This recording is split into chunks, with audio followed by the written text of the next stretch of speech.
Bote bandeko bisika bozuli bakwa kolanda biso partout dans le monde. Pesa rabino bambote parce que sans bino biso toze lo côté. Bana Londres, bana Canada, bana Belgique, vraiment bisika bozali bambote na bino yangoyo. Tozali lelo ko pesa bino ba révélation oyo boko mona ke na terrain ezali vraiment palpable, eza fiable. Lelo to ko pesa bino yebela ko lo bezali vraiment. Merci beaucoup bandeko balandi match eza ya koyinda toyebisaki bino ke Paul Kagame akomi na suka. Aujourd'hui bolandaki déclaration ya Paul Kagame toyebisaki bino ke diplomatie ya Félix Antoine Tshisekedi Tshilombo ezali diplomatie oyo ezali agissante oyo ezali kosala ba exploit par rapport ya guerre tombituma oyo Félix Tshisekedi azali kobunda pona ko changer classe politique ya République démocratique du Congo. Tomoni ndenge lelo Paul Kagame alobi eza lokola pharaon baza ko endurcir motema na ye et Paul Kagame a sali déclaration pour le alobi devant les ambassadeurs ezalaki kolakisa ke ezali affaiblissement ya Paul Kagame et ndenge Paul Kagame aleli lobi na kati ya liboso ya ambassadeur ndenge alobi boye auprès à lever les mesures de défensive donc la RDC aura respecté ses engagements au titre des accords de Washington. Au fait, concernant les accords de Washington, 3 parties sont concernées. Il y a d'abord le Rwanda et la RDC. Bien que sur les États-Unis, le pays qui nous a accueillis et qui a joué un rôle de médiateur dans ce processus, ils s'en font partie intégrante. De lors, si l'on attend des 3 parties qu'une seule remplisse ses obligations, je ne sais pas vraiment à quoi nous attendre. C'est là, en quelque sorte, que nous nous trouvons si cet accord est pleinement mis en œuvre. Il offrira à toutes les parties la sécurité dont elles ont besoin et qu'elles méritent et jettera les bases d'une coopération économique mutuellement avantageuse. Paul Kagame devant les diplomates. Donc c'est pour vous dire que Kagame nenga azali kosala ba déclaration oyo asalaki devant le diplomate américain. Kagame selon ye azana posa atika guerre ya STT posa na ye ezali donc a financer ba militaire rwandais na kati ya sol congolais et tozali kosepela na yango c'est parce que les Américains selon ba sanctions au ba pesi militairement contre Paul Kagame bolandi ndenge même ba militaire au bazali na kata Nations Unies ndenge ba pesi bango ndenge balengaki ba financer bango sur le plan financier ba ebisi bango que pour le moment moyen bazwa financement to paiement na niveau ya MONUSCO ezalité donc ezali kopesa déjà dislocation na MONUSCO na ba militaire ya Rwanda. Donc c'est pour vous dire que actuellement sanctions ezali très sévères. Et ndenge bazali wana boyeba ke crise kozala na niveau ya Rwanda makasi boyebi ke bien que ndenge ba américain bazolinga exploitation ya dollar na kati ya Rwanda ba pesi déjà ba sanctions pour que ba utiliser monnaie na bango te ezali déjà pour affaiblir Rwanda sur le plan ya financement et ba kozala na pasi na zongisi na malobe pa ya ndeko. En tout cas, merci na landio na boke binyonso. Paul Kagame, ce n'est pas lui oyazoloba. La réaction est salama wana eza Paul Kagame te. Toko kende ko fongola un peu bandeko ba congolais ba comprendre qu'est-ce qui se passe. Souvenez-vous na kati ya Conseil de sécurité lorsque les États-Unis a sengai que non, il faut chapeauter Otobengi MONUSCO, un Américain na mutu ya MONUSCO, c'est la Chine de muta contre kalaki les États-Unis. Mais vu que les États-Unis ont sa grande puissance, les États-Unis de muta sala ke ONU wana et fonctionner na bambongo na ya chaka 90% na kati ya ONU, c'est pourquoi les États-Unis s'est imposé le lotomoni na mutu ya MONUSCO ya un Américain. Maintenant la réaction à Paul Kagame, c'est la Chine qui parle derrière Paul Kagame. La Chine veut contrecaler les États-Unis sur le terrain na ba enjeu auto bengi lelo technologique, il faut China la qui ça de quoi il est capable pardon, na kati République démocratique du Congo devant les États-Unis d'Amérique. C'est pourquoi bomoni que États-Unis peut comprendre que non, derrière le Rwanda, c'est la Chine. C'est pourquoi les États-Unis alignent qu'on se lâcher devant le Rwanda. Yango aye pour que à faire face devant Chine ou derrière Rwanda na République démocratique du Congo. Makambo eza ya koinda, c'est pourquoi bokoye batoko développer lisusu awa accord de défense oyo États-Unis a signé na République démocratique du Congo na période oyo pona nini et na koya ya messieurs américains o na mutu ya MONUSCO bomoni ke le lot déploiement ya ba militaires angolais, burundais, tanzaniens baza déjà na sol congolais et ça ba pays oyo ONU a sengaki il a fallu RDC à travailler na ba pays wana. C'est pourquoi ba unité na bango eza déjà awa eza kozela comment ba kobanda mission na bango o ezali mission offensive yango ezolengisa Paul Kagame makasi. Il faut aloba parce que eza mes affaires te. Merci. Boyebi bien que situation oyo tozali kolobela mingi ya accord oyo boza komona. Boyebi bien que Rwanda azalaki sima mingi na oto bengi Union européenne et le na Chine. Donc ezalaki Chine azo financer, Union européenne baza ko financer. Mais actuellement au moment où tozali koloba eloko ezali ko contraindre bango ezali accord oto bengi accord militaire oyo les États-Unis ba signé na République démocratique du Congo oyo kozala à bientôt en application pour que baeba na ko contraindre tous les mouvements oyo bazali na est de la République démocratique du Congo actuellement na niveau ya Goma Bukavu na côté ya Kavumu Sud Kivu. Boyebi bien que ba militaire rwandais oyo bengi ba M23 elongo na ba militaire République démocratique du Congo bazali bato bazali ko occuper ba zone o ezali stratégique pour la République démocratique du Congo. Maintenant actuellement ndenge volé toza ko kende nango boyebi bien que résolution 2808 o ezali résolution o ezali votée par le Conseil de sécurité oyo ezali pona ko boma tous les systèmes oyo Kagame na oyo bengi ba M23 oyo babanda ko diembela pour que dialogue ezala. Maintenant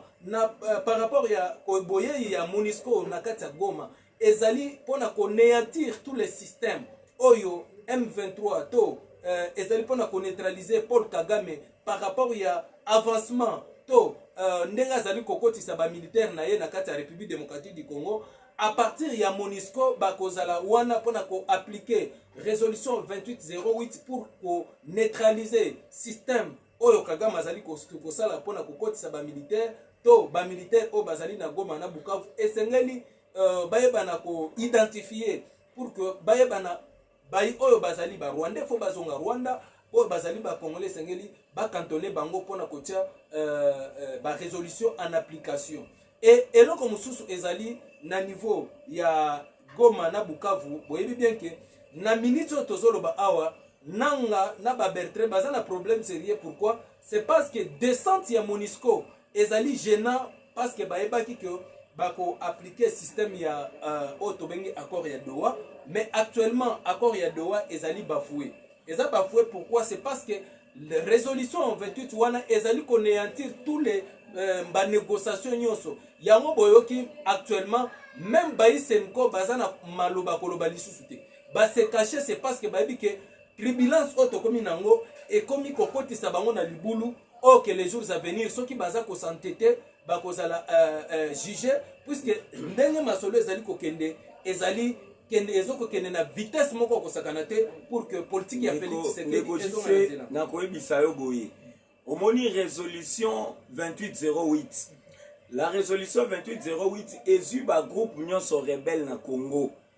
ezali ba groupe étranger eza basé comment force nango bazwaka force nango api na kati ya Rwanda. C'est pourquoi na kati ya résolution est considéré ki ba groupe wana ezali ba armée rwandaise oyo s'occuper mabele ya Congo. C'est pourquoi na kati ya résolution eboya ki jamais Congo akoki ko négocier na M23 na Batuanero na banani ba groupe nyonso eza na Congo, il faut bazonga Rwanda. C'est pourquoi ozomona ke et anéantir ba processus nyonso tozalaki nango na mokili po ke to solola na M23. Pour le moment, tozali na nzela mosusu te ya ko négocier na M23, il y a une seule condition et que ba kende na cantonnement. Soki ba okende na cantonnement te, nzela eza ouvert ba bima bazonga Rwanda. Parce que pour le moment, bakimi déjà na Goma pour votre information, bazo kende vers Mushaki, bake ko tcha base na bango kuna na Mushaki. Pourquoi? Parce que la pression est montée en puissance avec le FARDC et nos Wazalendo baza sur terrain, avec l'expertise oyo ya Eric Prince, Blackwater, na ba pareil na ye, yango zomona ke renseignement militaire est commis au top. Vous savez, Tohuta est signé le sous-accord de coopération, échange de renseignements avec les États-Unis d'Amérique. Et ça, Moko, et ça dit que le FARDC a monté le sous en puissance. Maintenant, le Rwanda, le même renseignement, aidé qui Rwanda lobby, sur le même renseignement, ils ont aidé FARDC le lot, Rwanda s'est retrouvé dans le terrain. Les Américains, lorsque Donald Trump a dit clairement que la guerre a pris fin, les Américains savaient. Parce que, bayeba eke bisonde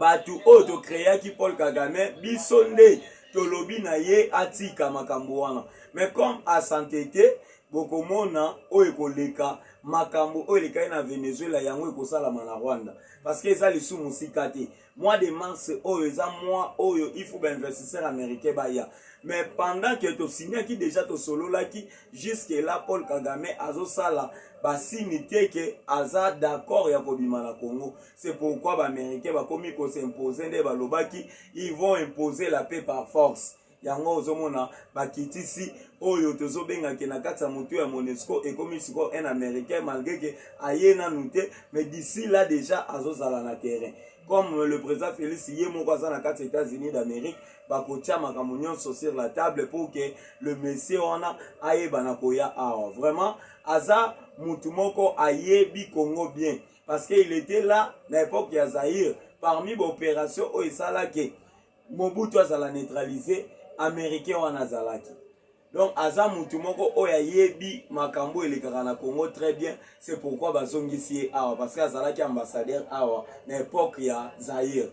Vraiment oyo toko expliquer bana mboka pour que ba comprendre comment ce qui Paul Kagame a santété lelo ezate ke po aza makasi, c'est parce que amoni ke acholi déjà akomi na suka. Donc actuellement ndenge masolo ezali bandeko balandi ezali lisusu makambo ya komona ndenge nini Kagame azali pe ko multiplier récemment touti kolanda coup d'état échoué na kati ya présidence de la République na kati ya coup d'état wana nini ezalaki ko se passer na kati ya coup d'état. Donc c'est pour vous dire que ezali système oyo Kigali a tié pour que avant qu'il soit que ba mécanisme nyonso oyo ezali ebongisami pour que et se réaliser et sengeli mutu ya Félix Antoine Tshisekedi Tshilombo. Mais malheureusement bazali ko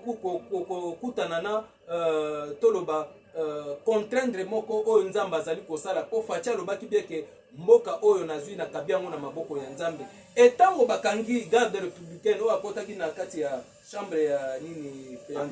anti-chambre ya primature tango akotaki bameke mpe kotuna ye pourquoi okotaki awa et oyo kosala nini à s'expliquer donc akomi kolia munoko. C'est pour vous dire que ezali na plan oyo ezali bien préparé Union européenne Rwanda bazali bien préparé pour que bayeba ko déstabiliser République démocratique du Congo par rapport à accord oyo mokonzi mboka sali to a signé na kati ya na kati ya RDC na États-Unis yango nde ezali mama ya contraindre donc ezali ko contraindre tous les systèmes oyo baza kolinga ko déstabiliser mboka na biso et grâce à Nzambe monique makambo ezokende kitoko tozonga na o etali guerre na est la République démocratique du Congo actuellement ndenge tozali ko se passer. Je vous dis ce qui offre que ba militaire na biso bazali ko foncer auto bengi ba ibu bazali ko sala attaque na ndenge côté ya Sud Kivu précisément côté Minembwe bazali ko frapper Banyarwanda bazali ko kufa misusu bazo kima et bana mboka o bazalaki ba kangamaki na kati ya mouvement ya M23 bazo ya komipesa na oyo to bengi bawazalendo pour que bazonga na kati ya mboka boyebi beke ndenge bazali wana na kati ya mouvement ya M23 bazwi bango en otage moye basala autrement ezate yango bomoni bake ko se réfugier kuna mpona bazwa obligation na bango po soki basali yango te bakoboma bango. Donc c'est ça na oyo ezali koleka actuellement na est ya République démocratique du Congo. Tozali ko avancer bandeko balandi match ezokende kitoko actuellement. Fachi aza na États-Unis. Pourquoi Fachi na États-Unis? Bon, le président de la République aza na États-Unis lelo ake kolela na ba américain. Oyebi ya un grand pasteur, un grand homme de Dieu américain o auti kotika biso. Tika te moli moné pe manakimia. Le président kenda kolela balobi bolela na ba bazolela. Nde akenda kolelisa ba américain. Mais la première dame o yazali na invitation officielle ezali na organisation ya sommet moko na cadre ya le 8 mars o ezali organisé na la première dame américaine mwasi ya Donald Trump oyo mama Denise Nyakero azwaki invitation d'honneur na titre na ye ya grande dame nde lelo aza kuna la première dame congolaise azo séjourné déjà na kati États-Unis pour que assister na cérémonie oyo eko passer na kati États-Unis na mukolo ya lobi le 8 mars. Donc akozala wana ko fêter na ba américain na ngambo mosusu président aza lisusu na ba rencontre mosusu diplomatique o na ebisi bino ke d'ici là tozo yamba un américain na mutu ya Monesco oyo akoya na mission ya kobunda na mutu ya Monesco. Africom eza mosusu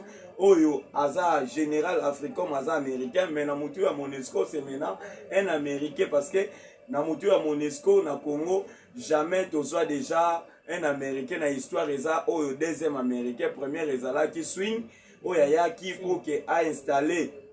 pouvoir ya Kabila. Yango tozo sabino que lorsque ba américain balobi la guerre a pris fin, il faut qu'on comprenne parce que pour que Kabila comme un puissant ba américain va utiliser qui toujours un américain na mutu ya Monesco na kombo ya swing aya ko fragiliser Jean-Pierre Bemba yende mutasala que Jean-Pierre Bemba qui mona na ba CPI et Kabila aya ko s'installer pouvoir na ye na pouvoir ya Paul Kagame na Congo. Yango bomona que Congo ekomaki infiltré, Congo ekomaki paralysé sur tout le plan na ba secteur nyonso ba infiltré Congo. Yango lelo bosoto wana le président Félix na 2019 akendaki a solo na Donald Trump bayokanaki bien après kobima ya président Félix alobaki clairement je vais déboulonner le système Kabila. C'est parce que azwaki déjà assurance na ba américain que tozolongola bosoto wana nyonso po biso moko tochaki yango lelo oyo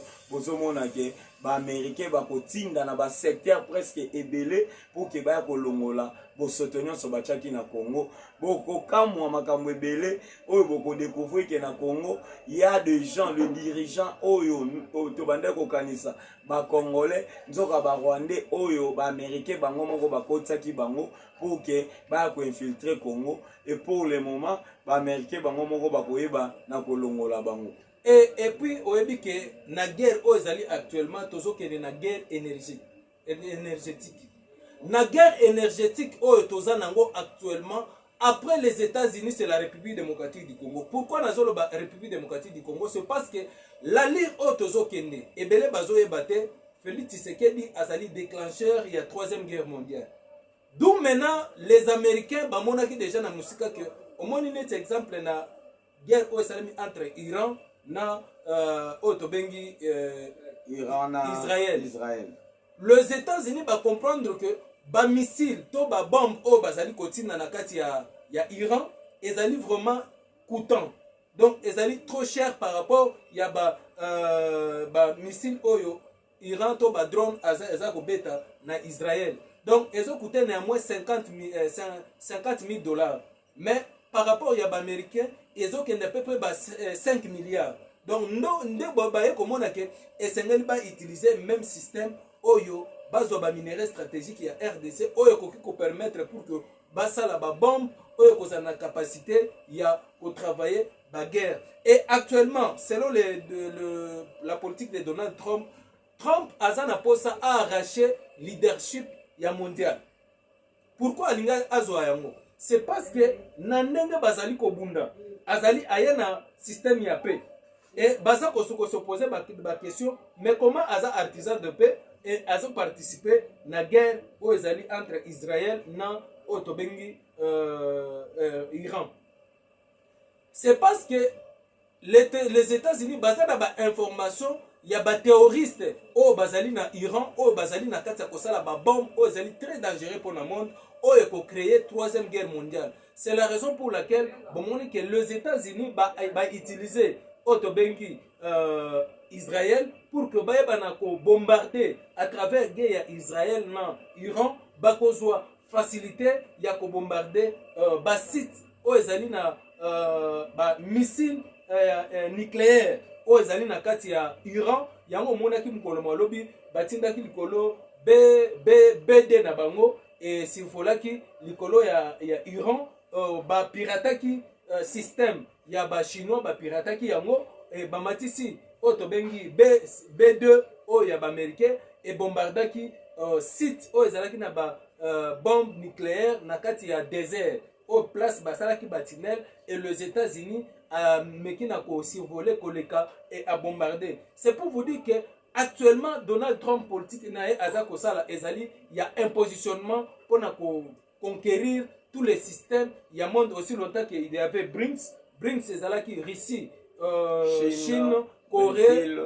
na Brésil, donc basangana ki na Venezuela. Yango mona ki na Inde. Yango moni que les États-Unis ba meki pour na ko fragiliser ba pays oignon so bazaki ba pays fort o ba banda kozala na ba arme nucléaire ba banina na Venezuela. Après Venezuela et ba pays wana ba monaki que les États-Unis baza ko s'impliquer, il faut ba fragiliser Israël. Yango moni ba pesa ki injonction na Israël pour na ko attaquer o to bengi Iran à l'immédiat pour que ba na ko banda déjà ko bombarder ba site o ezali ya ba bombe nucléaire. Yango monaki et ça même d'une façon que ba neutraliser et ba oto bengi ba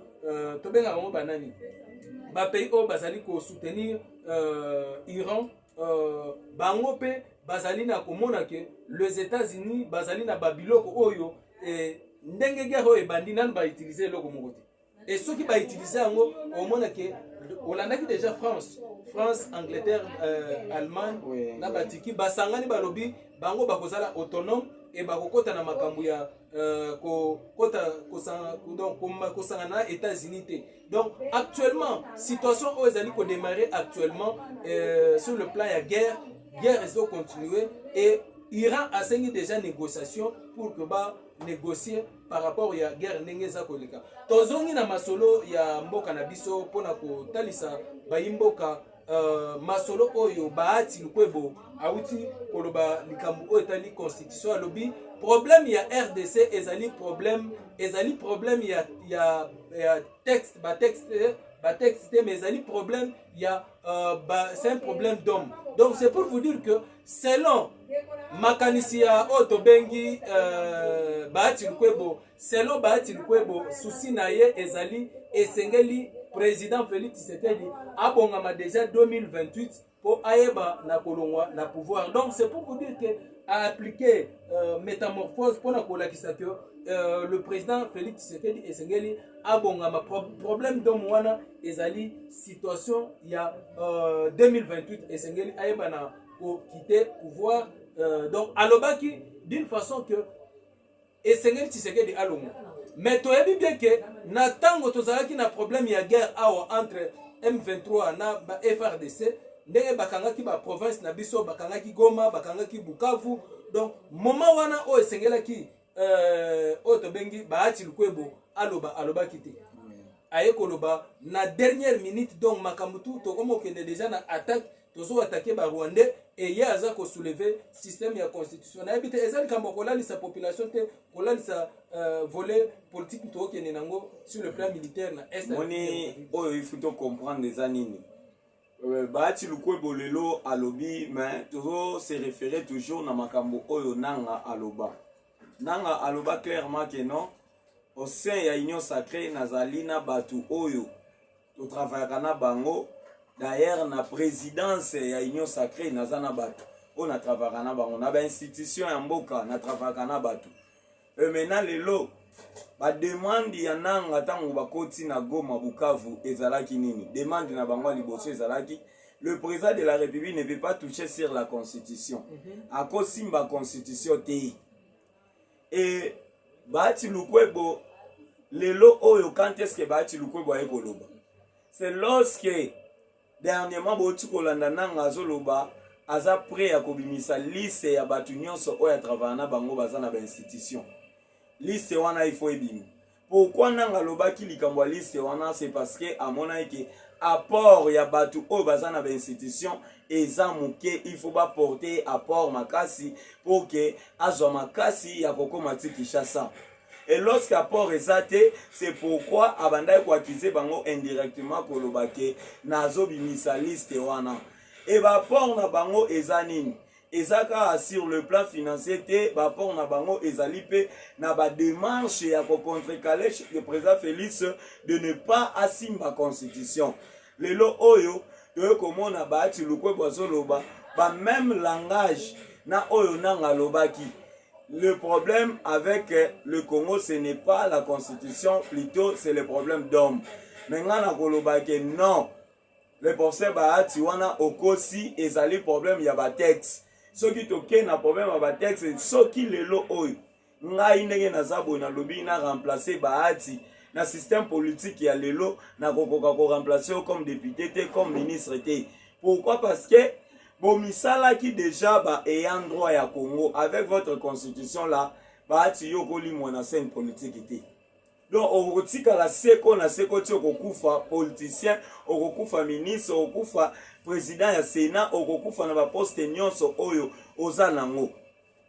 Pourquoi? C'est parce que avec le système parlementaire oyo constitution na biso oyo eza lelo ya ba miyibi, ya ba belgérant, constitution ba mafie, ba yaki nango na système que ba yiba, ba dormir peuple congolais, ayeba te qu'est-ce qui se passe. Lorsque le président Félix Aye a dévoilé ba secret wana nyonso, le peuple doit comprendre qu'est-ce qui se passe avec ces constitutions.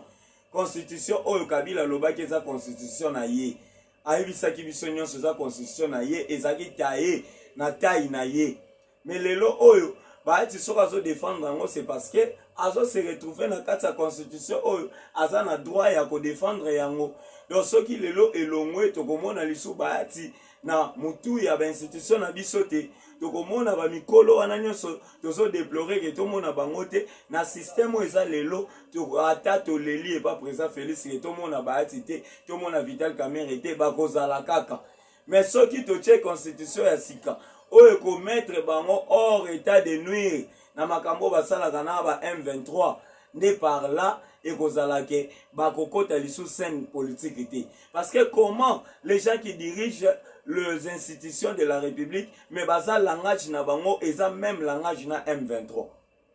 Souvenez-vous que parce que ici Goma Bukavu, Kamerhe qui est devenu leur informateur auprès des chefs de l'État, sa chef de l'État, il faut qu'on dise dialogue, négocier kakana bango, ba demande ka o bango ba banda ekosenga. Les loto boy ko négocier na bango. Ba komi na Kinshasa, il y a des villages où ekoya na parole, il y a une grande autorité où ils ont dirigé deuxième institution ya mboka, l'Assemblée nationale, azolo bake mboka boyesi ekwei, mais mboka ekwei te. Après une semaine mboka ane ekwei. Est-ce que toko lobanini, yazaki prophète de malheur ya Congo, to ayebaki, to azaki en connivence na bango. Vraiment makambo ebele pour que changer, il faut constitution oyo échanger. Constitution oyo il faut to tiango libanda ya ba institution na biso pour que mboka na biso évolue. Même si dialogue avant que ça la il faut constitution ezala libanda. Parce que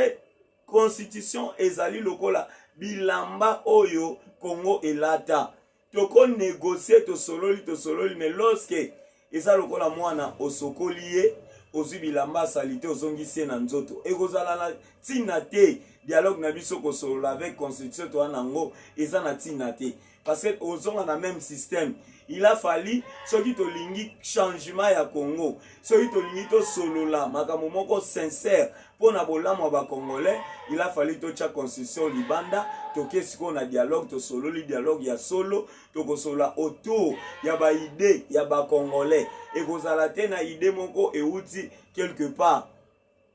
Dialogue na constitution oyo ekosenga ke Rwanda zala na kati.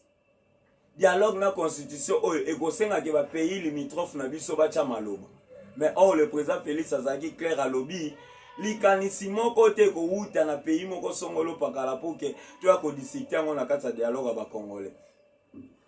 Yango linko loba ke constitution oyo eko aider biso te soki toke dialogue na constitution aider mboka na eloko te boye babino moko ke tosali ba dialogue ebele na constitution oyo to atterrir na eloko te. Yango tokosenga biso nyonso comme un seul homme peuple congolais partout dans le monde. D'ailleurs, il faut déjà commenter changement de la constitution. Partout ici qu'Ozali, je suis pour le changement de la constitution. Donc, au commenter quand je suis pour le changement de la constitution, pour que tout là qui ça déjà, opinion publique internationale et nationale, que les Congolais soient d'accord pour que la constitution n'a pas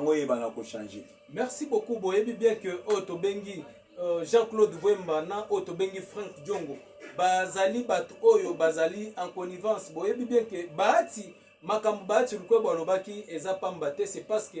baati azaki na agenda caché oyo bazalaki nango pona renversement ya pouvoir pour que Félix Tshisekedi azalate azali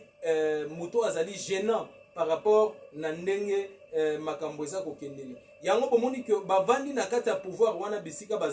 bazalokola batu moko bavandi bazo viser déjà 2028 nani akozala au sommet ya pouvoir mais actuellement même ndenge bomonaki bai o bazaki na mboka neti o na uti kotanga baati nani o to bengi Frank Diongo na ba o to bengi wazaki ancien gouverneur na nini Congo central Jean-Claude Wemba bango nyonso ndenge bakimi mboka eza pamba te c'est parce que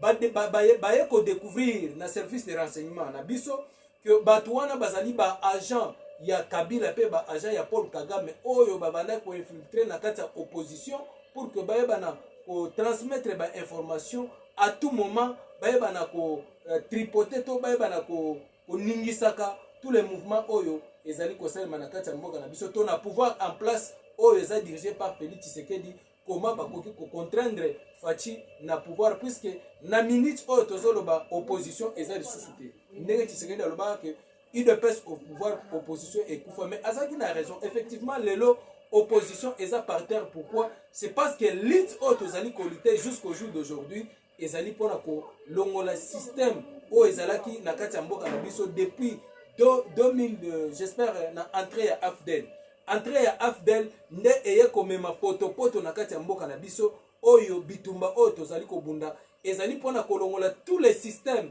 ya AFDEL oyo ba Rwandais bakotisaki na kati ya mboka na biso banda kaka baboma Mzee Laurent Désiré Kabila même na ta ya Mzee Laurent Désiré Kabila akomaki lokola mutu moko azali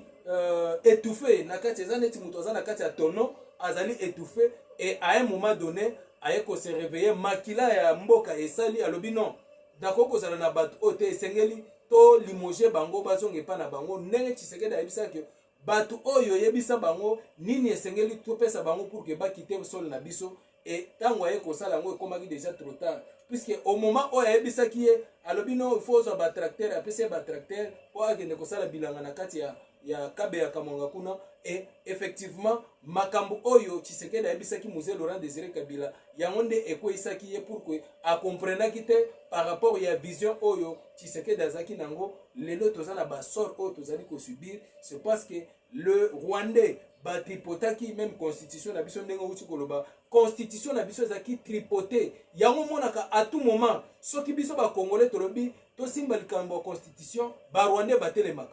Donc, baselevaka pour la situation de la constitution, c'est parce que il y a des articles, oh, même Facha et Lobaka, j'espère, dans la province orientale, oh, il y a que article, si je ne me trompe pas, 219,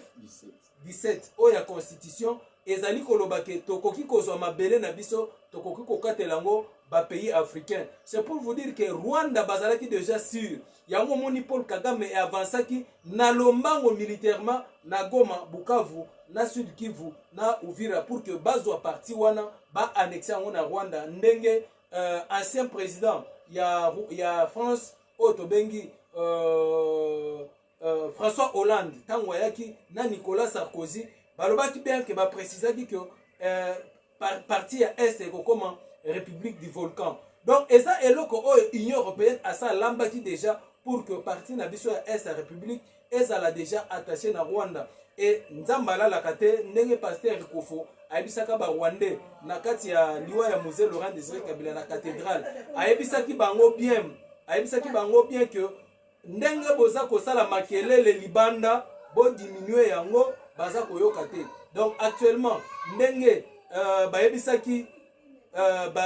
bayi Rwanda na kati ya message ya pasteur Kofo ayebisaka bango bien que soki bozali ko lula mboka na bino te bozo lula République démocratique du Congo les jours à venir boyeba ke ba congolais bakoya même bana oyo bakobotama bakoya pona ko récupérer situation ya est la République démocratique du Congo. Effectivement aujourd'hui nous avons eu le président qui est en train de préparer pour que mabele na biso ezonga et tous les manyanga oyo Kagame abanda kosala na kati ya est la République démocratique du Congo. Aujourd'hui ezali na kati ya kokoya elingo la kisake Félix Tshisekedi azali kobunda en tant que fils du pays mwana mboka. Et aujourd'hui tomoni ke Kagame akomi na suka ba déclaration oyo akomi kosala et azo contraindre ba américain lobby pourquoi puisque to signer accord bozo côté la kaka Félix Tshisekedi bozo côté la kaka RDC. C'est parce que biso sozaki ba pays signateur. Aujourd'hui erreur oyo Kagame asalaki ya makasi ezali kokanga oyo akangaki Uvira nde ezali erreur oyo bamonaki ye pa partir ba satellite puisque kokota ya Rwanda na kati ya sol congolais ezalaki na kati ya ko démontrer tous les systèmes comment bakotaki et bamonisami kaka ke kokota na bango na kati ya est la République démocratique du Congo bakotaki et le satellite ya ba américain ezalaki visé ya ko contrôler tous les systèmes ndenge bakotaki na kati ya mabele na biso ya est la République démocratique du Congo. Et les jours à venir et kozala très sérieux pour ko arrêter tous les systèmes. Il y a Paul Kagame, il y a Omoni, ce qui a la lelo, ezali c'est parce que à comprendre que sur le plan militaire, ndenge tozo ki na bango, tozo sila nana Paul Kagame était politique na ye, il y a pour envahir na est la République démocratique du Congo et kokoti sa ba milice na ye. Et boyebi bien que Kagame a un problème sérieux même na Centrafrique. Ba kotisaki bango na système ya kobenda mabele na Centrafrique et aujourd'hui bazwaki déjà basali aéroport na bango na kati ya Centrafrique. Ba kotaki na système ya MISCA o ezalaki mouvement ezalo ko na MONUSCO mais babenga ngo MINUSCA na kati ya Centrafrique. Yango bomoni que ba découvrir que bayaki pona ko jouer rôle na bango te mais bakomi ko sala système ya ko récupérer mabele ya Centrafrique pour pas s'installer. Yango bakomi na problème na ba Centrafricain actuellement. Donc eza ya koyinda les jours à venir kaka ndengo uti koloba il y aura des militaires angolais, militaires tanzaniens na ba militaires otobengi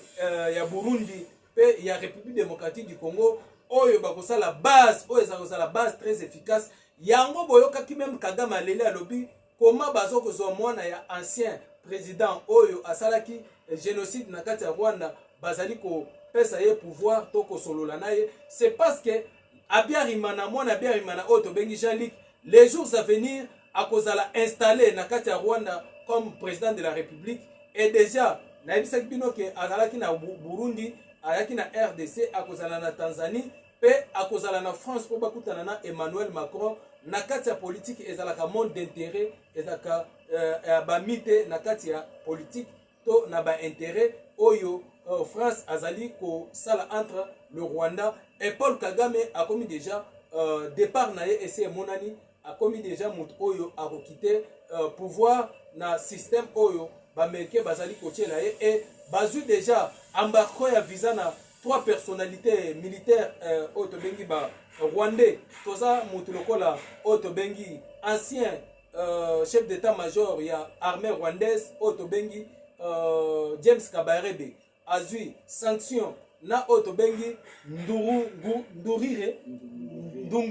oyo azali ministre des affaires étrangères rwandais et puis tozana Otobengi Vincent Biruta oyo azalaki ancien ministre des affaires étrangères oyo bapesi bango sanction ya visa actuellement bazana souffrance ya kosakana te ba sanction ezali kokoya du jour au jour et préparation ezali koya bandeko balandi les américains baza ko préparer pour na kotinda ba arsenal américain pour que bakita na kati ya est et tango arsenal ezokita boyeba déjà que ezali kokoya ya Goma na Bukavu et Goma na Bukavu e kokoya kaka ndenge bakangaka Uvira puisque Arsenal o ezali ko quitter na sol congolais bandeko balandi ezali Arsenal ya blague te yango bomoni que descente même ya fachi na États-Unis ezali lien moko o ya masolo ya sika o ezali ko salema pona ko mettre fin na o tobengi Paul Kagame o azali yatula ya Rwanda donc ndenge ezali wana match eza ya kosila tokomi déjà na dernier virage selon quartier ya Otobengi Fachi Beton ndenge azali kobeta plan B na ye ezali pona kosukisa situation ya Barwandais na kati ya sol congolais oyo bazali ko yiba biso ba minerais stratégique biso tozokoma ba perdre ba pays perdant ya minerais stratégique ya RDC pona komona ndenge tozali maloba nanga mona en tout cas ezali eloko moko ya malamu ifu ba imboka bayeba ke mboka to avancer déjà ba avancer eza significatif kala te ba biloko nyonso oyo Paul Kagame bandai ko bénéficier na Congo esili etikali ya ba congolais nyonso oyo bozolanda o lelo basala boye basasine chef de l'état et kosimba lisusu te parce que na point komi oyo soki lelo balongi ko assassiner chef de l'état échec eza États-Unis États-Unis a kolingango te États-Unis aza déjà na président de la République allez-y comprendre que non mutu a raté chef de l'état dans anti-chambre na ye mais chef de l'état le même jour azo voyager a voyager na ye pe atiki donc amoni ke makambo wana eza makambo ya mike azo penser kopesa ba congolais makambo oyo congolais kozwa lobby etikali ya libela ce n'est pas que alandela ba makambo wana etali chef ya oyaza chef à sécurité à chef de l'état il faut alandela comment un militaire peut se retrouver une anti-chambre ya chef de l'état oyo bisika oya pe magamuke pour que ce qui a lembi apema mais mutu wana ke se retrouver kuna na kati comment avec ba arme aza déjà na kati c'est pourquoi tokobenga vraiment ba service nyonso ya renseignement ya sécurité vraiment il faut pas couper ça n'importe qui confiance et surtout que azoloba Chiluba aye na présidence boyamba ye non likamba mwana etukuna ezate le président aza président ya nation congolaise aza président ya tribu moko boyete ce n'est pas que mutaye abandi koloba Chiluba muto aza wana garde corps alekisie parce que il est luba non eloko wana il faut côté les yango parce que le monsieur qu'on a arrêté c'est un Kassaïen azoloba Chiluba boyna boye donc c'est comme si à côté qui on a une influence ya langue Yama se retrouvé wana le président a président balubade président a président la nation congolaise aza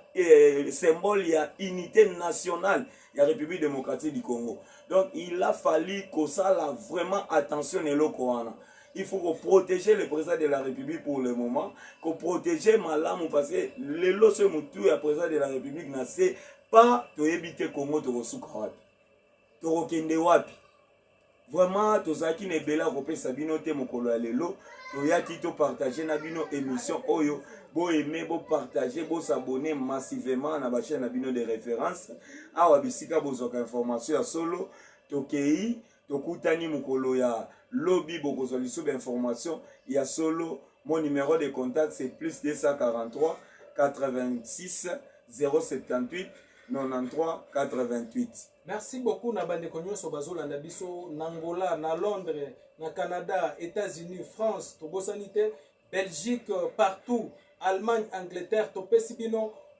merci beaucoup ezali likambo ya mabele ezali likambo ya Congo tokolemba te ezala bisika nyonso bozali ndenge tozomona ba diaspora batelemi lokola un seul homme libanda ya mboka bazali kotelemela tous les systèmes tous les mouvements ya bato bazolongwa na est to na Goma oyo bazali en connivence na ba M23 bazolinga kosala mouvement na kati ya mikili ya poto tomoni ndenge bozali ko agir pona ko néantir bato oyo nyonso balingi kosala soit ba réunion songolo ezali kolakisa ke tozali na même système ya ko bengana tous les criminels oyo bazali kosangana pona ko kwisa mboka na biso et c'est ça notre devoir patriotique oyo ezali kosenga que tout le peuple congolais esengeli tozala na devoir ya patrie ya koyeba na kobunda pona ekolo na biso ko contraindre tous les personnalités oyo bazali koya pour que mboka na biso ezala mboka ya bapaya biso tokomi lokola besclave ekosimba te lokola tozali des pères et des mères yango moni tozotelema lokola un seul homme pona kobunda bitumba oyo il y a maintenant 30 ans oyo ba criminel oyo bazalaki na armée numérique mais grâce ya Fachi ndenge akoti na pouvoir aujourd'hui biso pe totelemi na arme na biso ya kopanza sango na bayimboka pona kotalisa mai oyo ezali koleka pour que tozala toujours na service ya nation toyeba na kopanza oyo ezali ya mabe topanza yango pour que bato bayeba yango na mpoasa. Donc plus 243 84 097 49 54 plus 243 84 097 49 53 pona bande na biso oyo bazali na posa ya kolanda biso pe kosolola numéro na biso yango wana topesi bino merci beaucoup tokutana mikolo ezali koya bo aimer bo partager bo liker émission na biso tokutana susu bye.